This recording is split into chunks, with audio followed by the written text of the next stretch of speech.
Monsieur le Président de séance. D'abord, merci pour les interventions qui permettent effectivement de faire avancer le sujet. Merci à Monsieur Paradol pour ce qu'il a indiqué. Effectivement, nous allons essayer de regarder les quelques points évoqués. En tout état de cause, on verra ça au moment où on viendra vous rencontrer. J'ai noté que c'est vous qui allez suivre ces sujets. D'ailleurs, c'est probablement vous qui êtes au comité d'évaluation des politiques publiques, et donc nous aurons un échange. Monsieur Damerval, j'aurais pu vous répondre sur la demi-pension, mais je ne vous trouve plus. Donc voilà, je vais quand même en profiter pour répondre en 2 mots. Pourquoi est-ce que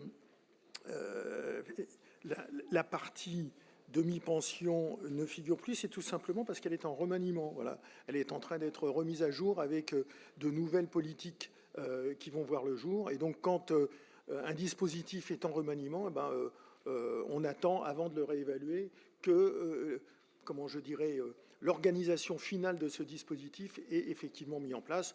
Pour le reste, un certain nombre, effectivement, ont disparu, mais c'est tout simplement parce que soit ils sont en fin de vie, soit parce qu'ils ne sont pas dotés, et donc on ne va pas effectivement évaluer des dispositifs de ce genre. Voilà l'explication que je peux rapidement vous indiquer. Madame Bérécy, vous nous avez dit effectivement 47%, mais c'est vrai qu'on est passé des dispositifs supérieurs à 20 millions aux dispositifs supérieurs à 10 millions. Ça fait quand même un montant relativement important, et petit à petit, nous descendons à chaque fois pour essayer de rajouter des nouveaux dispositifs dès lors qu'ils sont pertinents. Ça me permet d'ailleurs de répondre à M. Paradol sur un point, sur Île-de-France Mobilité. Ça serait un peu compliqué d'évaluer, nous, région, l'efficacité d'un organisme comme Île-de-France Mobilité. Ça serait une évaluation qui se fasse parce que nous ne sommes d'abord pas le seul contributeur. Et donc, effectivement, la subvention versée à Île-de-France Mobilité n'est pas évaluée, je vous le confirme. Dernier point, Madame Ducrot, je vous remercie pour vos propos. On a l'habitude de collaborer ensemble et c'est toujours un grand plaisir que de le faire. Nous allons essayer effectivement de regarder en discussion avec vous quels sont les dispositifs et les actions que nous pourrons mettre en avant.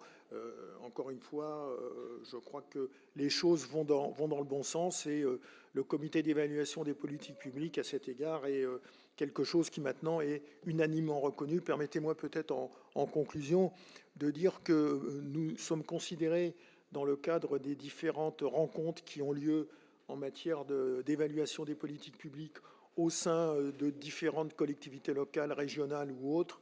La région Île-de-France est considérée comme une des collectivités pionnières, et beaucoup de régions, beaucoup de départements nous demandent comment est-ce qu'on peut les aider à mettre en place cette démarche. Et je crois que c'est quelque chose dont on ne peut que se féliciter globalement pour la région. Voilà, merci.